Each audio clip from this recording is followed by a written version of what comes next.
Baiklah. Assalamualaikum warahmatullahi wabarakatuh. Waalaikumsalam warahmatullah. Abuya dan sahabat usrah yang dirahmati Allah, yang soleh dan soleha di mana saja berada. Sahabat usrah yang budiman, hari ini Abuya kita akan memberi tazkirah yang bertajuk Menggapai Keberkahan di Sebalik Musibah. Baiklah, kita sama-sama dengarkan tazkirahnya yang bertajuk Menggapai Keberkahan di Sebalik Musibah. Dipersilahkan Abuya yang terhormat. Silakan Abuya. Baik. Waalaikumsalam warahmatullahi wabarakatuh kepada semua anak-anak dan juga subscribers kita. Selamat Hari Raya Aidilfitri. Maaf lahir batin. Moga-moga kita semua diberkati. Amin. Okey, tajuk kita pada hari ini ialah tentang menggapai Keberkahan di sebalik musibah. keberkahan di sebalik musibah. Saya. Setiap kita ini akan berada di saat-saat berlakunya musibah ke atas diri kita. Maknanya perkara-perkara yang kita rasa sakit, perkara yang kita peristiwa-peristiwa yang kita akan rasa duka, kita akan rasa menderita, kita tak suka, ya, itu dinamakan musibah. Musibah ini sebenarnya Allah menyebut kepada kita bahawa kalau datang saja musibah kepada kamu, Allah suruh kita bersabar. Biasanya Allah pesan gitu. Sebab tu Allah menyebut wallahu ma'as-sabirin. Allah akan bersama dengan orang-orang yang sabar. Maknanya Allah suka pada orang yang bersabar ni. Bila bersabar maksudnya dia bukan bersabar kosong itu. Setiap bersabar itu mestilah ada cobaan-cobaannya begitu. Kemudian Allah pula berjanji pula setiap kesabaran itu akan dibalas dengan syurga. Yuwaffas sabirun ajrahum bighairi hisab. Setiap orang yang bersabar itu akan diberi balasan syurga yang tidak terhitung oleh ahli syurga tersebut. Nampak tak? Jadi maknanya Allah nak kita bersedia untuk menerima musibah-musibah, ujian-ujian dan bersedia untuk bersabar, dan Allah sediakan syurga untuk itu. Masya Allah. Allah sediakan syurga untuk itu. Jadi untuk akhirat memang Allah, salah satu cara Allah sediakan syurga untuk kita biar Allah berikan kepada kita musibah di sini untuk kita sabarkan, untuk kita terimakan, untuk kita lapang hatikan dengan musibah-musibah itu. Di akhirat sangat besar sebab Allah janji ya Allah akan masukkan ke dalam syurga. Itu janji Allah. Begitu juga di hari akhirat nanti orang yang panas di padang mahsyar, orang yang di padang mahsyar itu kan panas kan. Jadi kebanyakan manusia akan berada di dalam panas tersebut. Kecuali orang-orang yang 7 golongan. Di antara yang 7 golongan itu ialah orang yang bersabar. Orang yang banyak bersabar itu akan Allah letakkan di bawah naungan tu. Di yaumul la zilla illa zilluh. Pada hari yang tiada naungan melainkan naungan Allah sahaja. Jadi sebenarnya Allah bagi ujian pada kita tu, dan Allah suruh kita bersabar sebab Allah nak beri tempat kepada kita di dalam naungan tersebut. Nampak tak? Jadi itu hikmah dia, itu keberkahan dia, hasil gitu.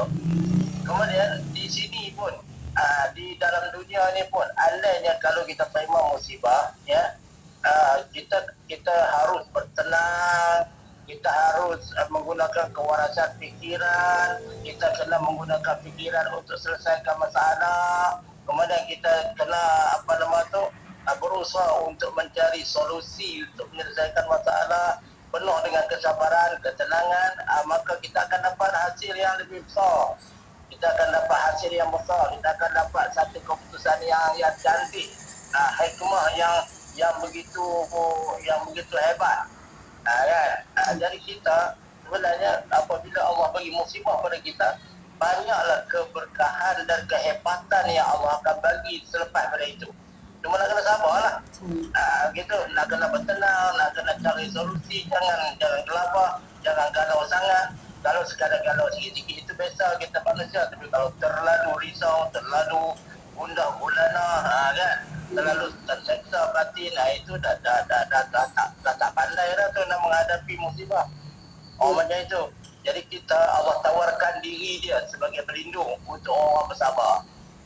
Allah tawarkan diri dia sendiri. Allah tawarkan zat dia sendiri untuk menjadi pelindung. Sebab tu Allah kata, ya, innama yuwaffas sabirun ajrahum bighairi hisab. Orang yang banyak bersabar dengan ujian yang Allah bagi, Allah akan beri pahala besar di dalam syurga nanti.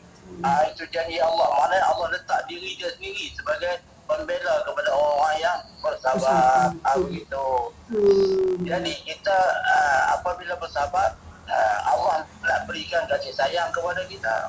Allah nak berikan kasih sayang kepada kita. Allah nak bagi pahala besar kepada kita. Allah nak bagi hikmah besar kepada kita. Allah nak bagi kematangan kepada kita, kepintaran kepada kita. Semuanya bermula daripada ujian. Kalau kita tidak diuji, mana datang pintar? Iya, betul. Kalau kita tidak diuji, mana kita nak tahu yang mana baik, yang mana buruk, yang mana hebat, yang mana kurang, yang mana lengkap, yang mana tidak, yang mana sempurna, yang mana tidak, yang mana pintar, yang mana bodoh. Semuanya perlu diuji. Sehingga kan emas pun perlu diuji untuk nak diketahui emasnya. Kan, semua bahan-bahan tulen semua perlu diuji untuk memastikan ketulinannya. Jadi begitu. Jadi kita pun apabila kita beriman, perlulah diuji untuk memastikan tulennya iman kita. Apabila kita membawa cinta Allah, kita membawa perjuangan, kita membawa syariat, kita membawa keikhlasan, itu semua perlu diuji untuk memastikan status tersebut. Nampak tak? Jadi ujian ni sangat penting sebenarnya, sangat penting. Dia sangat perlu. Dia senang kata musibah-musibah ni sebenarnya keperluan. Cuma yang kita rasa tak nak tu sebab kita rasa kita tak perlu diuji begitu.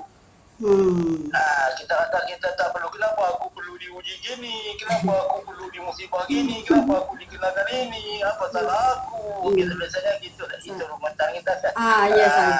Manusia memang macam itu. Kalau diuji dengan musibah, wah, banyak mengeluh, kan gitu.